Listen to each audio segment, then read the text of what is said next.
Hey everyone, in this video we will be going over some things that you may be confused with when it comes to your character and navigating the user interface inside of World War III. If you ever played World War III, then you probably also realize that they have a pretty confusing UI due to their extensive in-depth menus. At the end of this video I'll hopefully have cleared up some of these things for you so you'll have an easier navigation in the future of your game, and hopefully these steps will make it so you can have a smoother gameplay experience. If you've been watching my other videos or are new to the channel, then please leave a like on this video and subscribe to the channel for future World War III update news or other types of videos like Stalker or just a variety of games that I play. So to start with, we will go over something simple but not really explicitly explained. This feature will be your personal weapon configurations and bot configuration. So in World War III, you can save and name specific weapon configurations for use in your loadouts for quick gun swapping when adjusting them.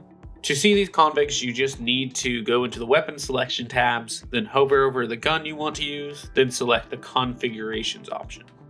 This will show all currently owned blueprints for the gun, whether it be personally saved, unlocked through Battle Pass guns, or just generally store-bought pre-builds. From here, you choose what blueprint, and then if you have the gun generally unlocked, then you can customize parts from there. If you buy a store blueprint but do not have the weapon unlocked, you will not be able to customize the blueprint until you do.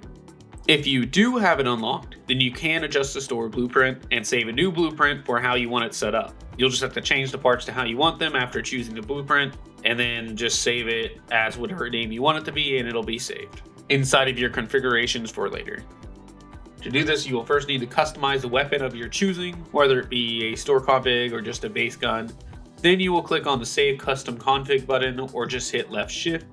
After this, you will see the newly saved blueprint inside of your configurations. From here, you should be able to use it in any of your kits or loadouts or etc., and it'll be all ready for you to go. To continue with gear customizations, you can also change the look of your character. When you go into the character tab, you will have 3 slots. Each of these can be set to look different to pertain to your needs depending on the map you're on, as you probably don't want to be wearing a lot of green on a map like Moscow, which is covered in snow, which is white. Along with custom setups, you can acquire operator sets through the Battle Pass and the store, which you can easily just switch to using the Operators tab on your character slots.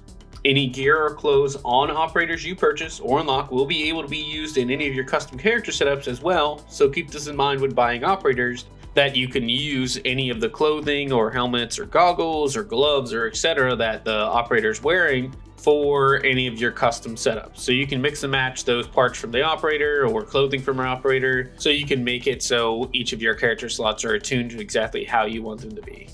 Also remember that these are purely cosmetic, so any helmets will not actually apply armor unless you set your loadout to have head armor whenever you set up your loadouts for your guns. With all of that covered, we do want to move on to something I find invaluable for myself, and that will be your backpack.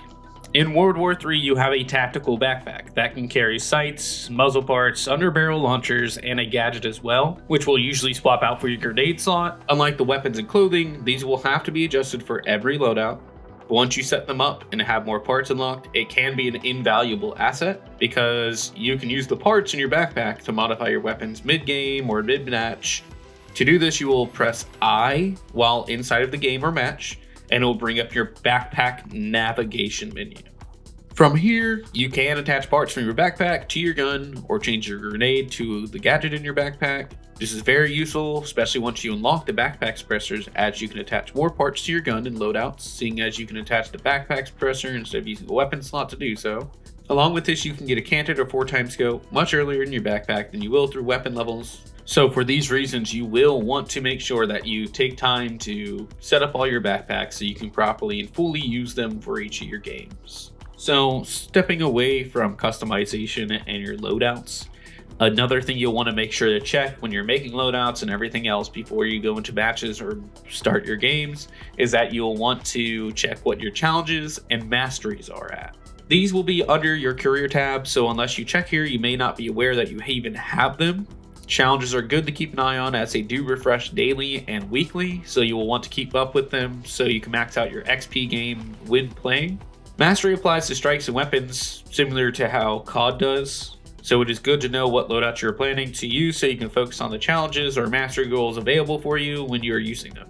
These are generally very important to keep up with so you can level at a decent pace and have some extra goals during matches. If you found this information helpful, then leave a comment and let me know. I hope this video will be of use to anyone watching, and I'll catch you next time.